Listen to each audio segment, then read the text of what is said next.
Então vamos construir a mentalidade do céu através da palavra do Senhor. Quero que você pense tudo que você já ouviu de mentalidade aqui. Quero que você pense tudo que você já aprendeu sobre prosperidade até aqui, o que você tem dentro de você sobre prosperidade. Talvez você aprenda que prosperidade é por merecimento, é porque você mereceu, é porque você é uma pessoa boa e por isso o Senhor, ele vai te abençoar ou não. Mas o céu, ele se move por posicionamento e obediência. Não adianta nada você ser uma pessoa boa e você não seguir os mandamentos. Não é assim que o Senhor funciona. Não é assim que o céu funciona. O céu, ele é movido pela sua obediência. Quero que você pense que se você não prosperar dentro do seu trabalho, se você não prospera dentro do lugar que você está, você nunca vai merecer algo melhor. Então pense que talvez você trabalhe, sei lá, de limpar banheiro, de faxineira, de auxiliar de limpeza. Não importa. Honre o lugar onde você está. Existe esse pensamento onde nós, achamos que ninguém tá vendo. Ninguém tá vendo. Eu vou fazer aqui de qualquer jeito. E esse movimento, ele gera dívida. Isso é algo que nós vamos conversar mais pra frente. Mas sempre que você está no lugar, eu quero contar algo aqui pra vocês que é muito pessoal. Quando eu morava de aluguel, o Senhor me falou assim: você só vai ter a sua casa quando você prosperar aqui. E nessa casa, era uma casa muito bacana, mas não tinha mesa, não tinha sofá, porque eu falava, não, eu só vou comprar quando eu entrar dentro da minha casa, porque não faz sentido eu comprar aqui. E aí a casa não tinha uma decoração, não era um lar, era uma casa. E eu olhei e falei, não, eu preciso decorar essa casa, eu preciso melhorar. Comecei a tratar aquela casa como o meu lar. Meus filhos começaram a se sentir parte da casa, pertencente àquele lugar. E dali, o Senhor me enviou para minha casa, que é essa aqui que eu gravo para vocês hoje, é daqui que vocês me vêm falando. Esse é o lugar que o Senhor preparou. E ele, de fato, e nós vivemos aqui, de fato, uma transferência de riquezas, que é um outro assunto, tá? Quem sabe um curso seguinte, mas é quando o Senhor pega, só para você entender, quando o Senhor pega de alguém que já encheu uma medida de corrupção e dá para outra pessoa. Claro que eu também já vivi essa transferência de riqueza no outro sentido, é quando encheu uma medida de injustiça, de iniquidade, de pecado e foi transferido. E eu sabia que eu estava vivendo isso, sabia, o meu tempo com esse carro, ele acabou. Por quê? Porque o Senhor está tirando do injusto para dar para o justo na condição que ele quiser, tá? Então, muitas vezes nós vemos pessoas perdendo bens, nós vemos pessoas perdendo emprego. Então, a gente fala assim, olha, tal pessoa entrou e roubou meu emprego. Não foi porque ela roubou, foi porque você encheu uma medida de pecado, de iniquidade, de injustiça, e o Senhor tira do injusto e dá para o justo. Então, não tô aqui para que você pense que você é a pior pessoa do mundo, tô aqui para que você se conserte, para que você se alinhe com a vontade dele, para que você saia desse pensamento que as pessoas te devem. Se você permanece nesse pensamento reclamando do seu chefe, reclamando do seu governo, reclamando de Deus, você só não fala para ele muitas vezes porque você não tem coragem, você está num pensamento vitimista e as vítimas não vão prosperar. Quem vai prosperar? Quem obedece. Quem fala é justo. Quando eu perdi o meu carro, eu não perdi, eu vendi numa condição muito que ninguém compraria naquela condição e vendi uma loja que eu tinha. Eu sabia que era justo, porque o tanto que eu reclamei daquele carro, o tanto que eu reclamei daquela loja, e eu falei, Senhor, o Senhor está passando porque eu enchi uma medida de reclamação, de iniquidade, o Senhor está passando. Então eu quero que você olhe para isso e aprenda a agradecer o seu emprego ruim. Aprenda a agradecer o ônibus que você pega lotado, porque quem sabe um dia o Senhor te dá um carro. Mas enquanto você não agradece, até aquele carro velho que quebra, o Senhor não vai dar. Então nós, por termos uma falta emocional, nós tendemos a querer mais sem merecermos. E a gente só vê constantemente a queda. Constantemente o Senhor tira e dá para outra pessoa. E fala, nossa, me mandaram embora. Porque entrou uma lá no meu lugar. Não, é porque você encheu uma medida de iniquidade. E eu quero que você comece com esse pensamento que talvez vai te causar um pouco de ranço, Mas que você faça as pazes com a sua história e fale, deixa eu me autoanalisar aqui. É justo. Eu enchi uma medida de iniquidade. Quantas pessoas moram de favores na casa das pessoas e não consegue reconhecer o que o outro fez? Ele sempre acha que o outro deve para ele. Ele vai lá, ele pega uma casa que já estava no quintal, ele reforma, foi cedido e ele se sente no direito de que o outro pague para ele. Mas e o tempo que ele morou ali? Isso nós vamos falar no módulo sistêmico também. Então honre o lugar onde você está. O Senhor não vai te prosperar enquanto você não começar a mudar o seu pensamento sobre prosperidade. Você mora de favor? Seja grato, tá? Você tá no trabalho ruim? Seja grato. Prospere, mas não faça com a intenção de ser visto pelo homem. Faça com a intenção de ser visto por Deus. Como se ele falasse assim, cara, eu vou dar o meu melhor. Olha, aqui eu tô gravando vídeo, você que já comprou outros cursos, sabe que eu gravo do meu escritório. E aqui eu tô na minha sala, montei uma decoração, investi numa iluminação, investi numa maquiagem, numa roupa melhor. Por quê? Porque eu quero te dar o meu melhor.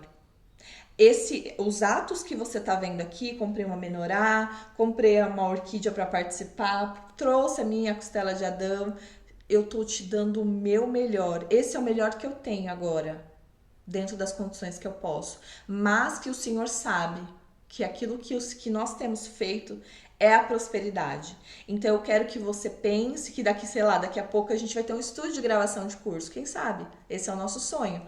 Mas eu quero que você prospere da onde você está. Não importa se você não tem a condição. Pare de reclamar. E aí eu quero que você pense que a reclamação ela tem um fundo emocional e nós vamos falar sobre ela mais tarde, tá? A sabedoria judaica, os sábios ensina que a prosperidade está ligada a 3 pilares. Emuná. O que significa emuná? Fé e confiança no eterno. Tzedakah. Nós vamos falar de Tzedakah mais tarde. Justiça e generosidade. Shalom Bait. Vamos falar de Shalom Bait também. Paz no lar e nas relações. É quando você olha e fala assim, cara, esse marido que eu tenho, para quem ganhou o e-book, vocês vão ler lá que o nosso marido é a nossa riqueza. Ele não é o meu marido dos sonhos, ele não é magro do jeito que eu sonho, ele não é isso do jeito que eu sonho, ele não é aquilo, mas é o marido que o Senhor me deu e eu vou me satisfazer com esse homem. O pensamento sistêmico, ele fala, né, que nós devemos tomar os nossos pais, nós vamos falar disso também, tomar os nossos maridos. Por quê? Porque eu só vou me sentir satisfeita quando eu lido com as minhas questões emocionais e tomo aquilo que eu tenho. Falo, cara, é esse marido. Ah, meu marido acorda meio-dia. Tá bom, é o meu marido. É o meu marido. E aí você começa, né, a ter a paz no lar. Você começa a fazer as pazes com todas as coisas. Você para de reclamar, tá? Aqui no olhar sistêmico, como eu já falei, né, a gente vai falar sobre a falta de honra aos pais, que bloqueia a nossa prosperidade. E no emocional, a prosperidade como consequência espiritual, emocional, sobre as nossas feridas, que criam ralos que drenam a nossa abundância. Então, imagina que dentro de você tem um significado de prosperidade / dinheiro por conta das suas emoções. Mas o Senhor, Ele está querendo que nós possamos nos alinhar com a vontade dEle para que Ele entregue para nós a prosperidade do reino. E essa prosperidade é tudo isso que eu contei aqui. Paz no lar, emuná, fé, é quando não faz nenhum sentido o que o Senhor está falando. Vou falar para vocês, não fez nenhum sentido quando o Senhor falou para me colocar aqui o meu lenço. Ele me enviou e eu falei, ok, Senhor, eu vou respeitar. Não faz sentido muitas vezes. Você pode falar assim, não faz sentido, mas eu vou obedecer. Essa é a fé, tá? Tzedakah são justiça e generosidade. É quando eu sou justa, sem que ninguém esteja olhando. É quando eu faço um ato de justiça para o outro, mesmo que o outro muitas vezes não tenha condição de reconhecer. É quando eu sou generosa, quando eu oferto, quando eu ajudo. Isso é um ato de tzedakah. Então esse é um dos segredos dos justos, né? De prosperidade. E aqui também eu separei em João, na terceira carta de João 2, e ele fala assim, oro para que você prospere. Ele está enviando uma carta. Como sei que prospera espiritualmente. Então, imagine que você vai prosperar espiritualmente. Andréa, tem como prosperar espiritualmente? Tem, e é sobre isso que nós vamos falar. Nada do que venha do seu esforço, nada do que venha da sua inteligência. Talvez aquilo que você faz hoje nem é aquilo que o Senhor quer usar. Talvez sim, talvez o Senhor quer te usar dentro do seu negócio, do seu trabalho. Então eu quero que você pense que a prosperidade do céu, ela tira o poder do homem, porque é a mentalidade grega, e ela coloca o poder em Deus. E fala, Senhor, olha, eu não sei mais de nada. Tá aqui, ó. O meu trabalho é seu. Eu não queria estar nesse trabalho, mas eu vou me dedicar a ele. E o Senhor, a partir daí, ele pode aplicar a prosperidade espiritual em você. Não é o quanto que você merece, não é o quanto que você faz. É por alinhamento, obediência. É por posicionamento. Então, que você comece a entender que tudo isso que eu trouxe para você é uma forma de você pensar. Tô no pensamento grego. Ah, porque não é justo? Ah, mas não é justo. Essas pessoas que brigam tanto por justiça são as mais injustas que existem. E essa, não, porque eu sou justa. Mas geralmente nós vemos pessoas que são injustas. Injustas com seus pais, injustas muitas vezes com seus funcionários, injustas com seus filhos. Então, eu quero que você faça uma autoanálise dessa construção. A minha prosperidade está alinhada com a prosperidade de Deus? Ou seja, eu tenho fé, eu creio no meu relacionamento com Deus sem que Ele precise explicar para mim? Eu faço tzedakah, eu faço um ato de justiça, eu sou justa? Ou eu quero que Ele devolva para mim? Porque o Senhor vai nos dar. Só que quando a gente pega e faz nesse ato, Ele vai nos dar na nossa medida. E quando nós fazemos com amor, Ele dá na medida dele, que é incalculável. Por quê? Porque a alma generosa prosperará. Então, se você for generoso, se você for generosa e você prosperar, você entregar com generosidade, de fato, não com manipulação, não com segundas intenções, o céu tem prazer em te prosperar. E aqui, como falou em João, a sua alma prospera espiritualmente, você prospera espiritualmente. E é para isso que nós vamos caminhar, é desconstruir e construir. E eu te espero no próximo módulo para nós falarmos sobre emocional e sobre as nossas faltas através do dinheiro.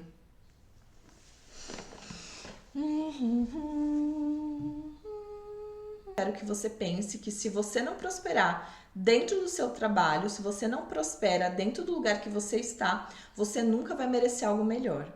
Então pense que talvez você trabalhe, sei lá, de limpar banheiro, de faxineira, de auxiliar de limpeza. Não importa.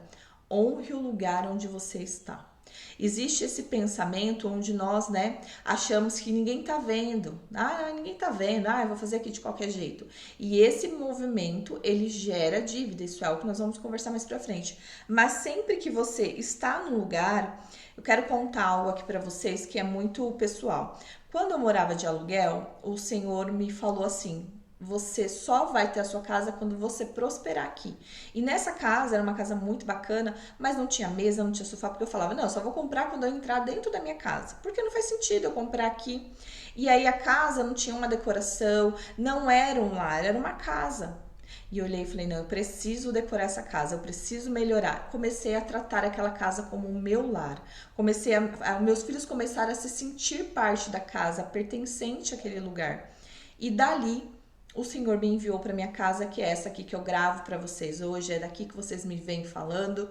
Esse é o lugar que o Senhor preparou. E ele, de fato, e nós vivemos aqui, de fato, uma transferência de riquezas, que é um outro assunto, para quem sabe um curso seguinte, mas é quando o Senhor pega, só para você entender, quando o Senhor pega de alguém que já encheu uma medida de corrupção e dá para outra pessoa.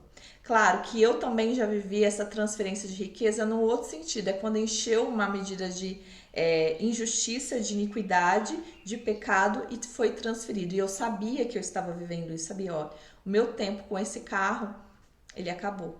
Por quê? Porque o Senhor está tirando do injusto para dar para o justo na condição que ele quiser, tá? Então, muitas vezes nós vemos pessoas perdendo bens, nós vemos pessoas perdendo emprego. Então, a gente fala assim, olha, tal pessoa entrou e roubou meu emprego. Não foi porque ela roubou, foi porque você encheu uma medida de pecado, de iniquidade, de injustiça, e o Senhor tira do injusto e dá para o justo.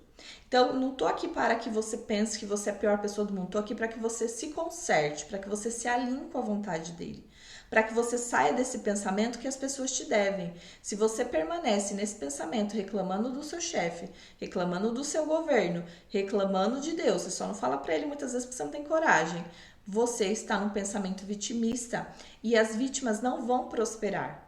Quem vai prosperar? Quem obedece. Quem fala é justo. Quando eu perdi o meu carro, eu não perdi, eu vendi numa condição muito que não, ninguém compraria naquela condição e vendi uma loja que eu tinha. Eu sabia que era justo, porque o tanto que eu reclamei daquele carro, o tanto que eu reclamei daquela loja, e eu falei, Senhor, o Senhor está passando porque eu enchi uma medida de reclamação, de iniquidade, o Senhor está passando. Então eu quero que você olhe para isso e aprenda a agradecer o seu emprego ruim. Aprenda a agradecer o ônibus que você pega